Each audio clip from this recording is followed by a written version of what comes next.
Watch this video if you have complaints with your life. Reason ये है, comfortable जो लोग हैं प्लीज ना देखें. छोटे और कमजोर दिल वालों के लिए मैं बात ही नहीं करता हूं. See, generally now youngsters, youth or anybody in this country, especially Bharat में बड़ी शिकायतें आई हैं कि यार हमें ये नहीं मिल रहा, वो नहीं मिल रहा, हमारे पास कंफर्टेबल लाइफ नहीं है. What do you know about the problems? The guys, those who face the highest trouble and the biggest problems of this country, the least paid by the government, but has the biggest pride to be called the soldiers of this country and soldiers of Indian armed forces.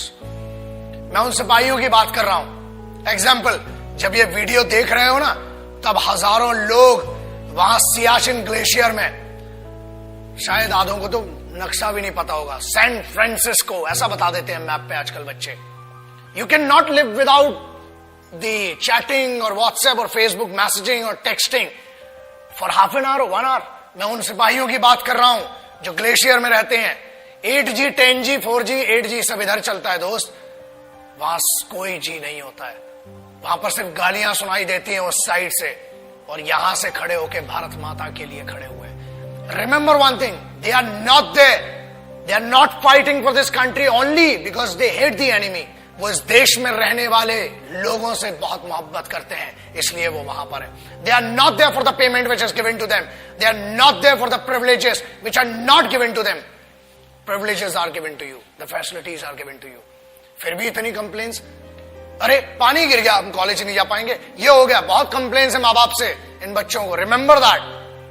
दोस्त, complain करने के लिए बहुत लोग हैं, लेकिन वो complain नहीं करते हैं. क्यों नहीं करते हैं? Because they are fighting for this land, they are fighting for this country, they are fighting for that emotion of freedom, they are fighting for that emotion which belongs to you, which doesn't belong to them. वो एक sense of responsibility, sense of security आपको देने के लिए वो रात भर खून में खड़े हुए हैं.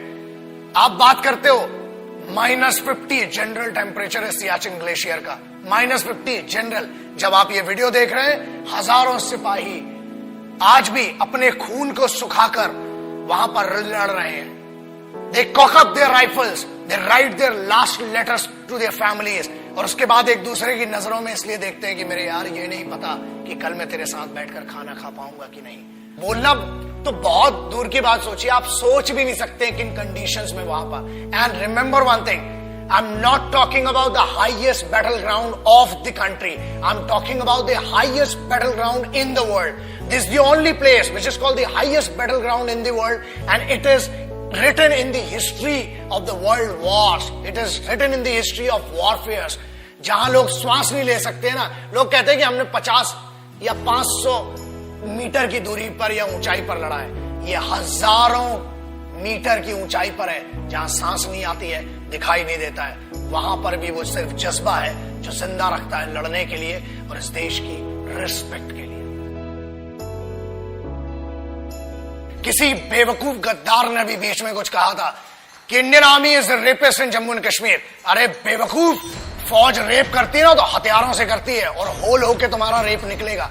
याद रखना, ये तो कॉन्स्टिट्यूशन है कि हमें फौज की आज भी एथिक्स और इज्जत है कि फौज आज भी कुत्तों को नहीं मारती, इसलिए बचे हुए हो. और याद रखना, किसी के भी खिलाफ कह लेना, मगर हिंदुस्तानी फौज, Indian army, navy and air force के बारे में बोलने के पहले 1 करोड़ बार सोचना.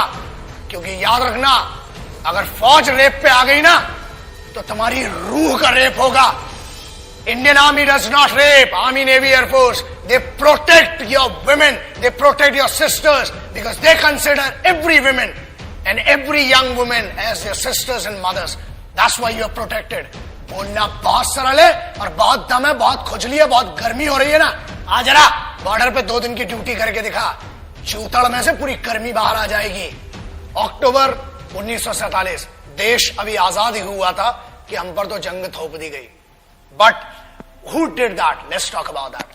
I'm talking about first unit of Sikhs, the first battalion of Sikh, one of the most elite, one of the most respected and decorated regiment of the Indian Army, called the Sikh Regiment. And this is a wonderful story. The guys whom I'm talking about, the finest warriors, the finest Khalsa warriors, वो खालसे थे जिन्हें airlift किया गया था 1947 में, जब लश्कर troops ने attack किया था हमारे ऊपर, and they were the guys which were leaded by a Muslim commanding officer. That makes me feel that pride of being an Indian. एक ऐसी सिखों की पूरी पलटन जिसे एक मुस्लिम कमांडिंग ऑफिसर ने लीड किया, and this has gone in the history of Wars.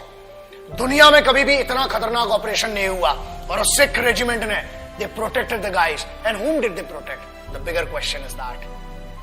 याद रखिए, फौज कभी ये नहीं पूछती, और ना ही उनने 1947 अक्टूबर में पूछा कि हम हिंदुओं को बचा रहे हैं कि मुसलमानों को, कि सिखों को, कि ईसाइयों को.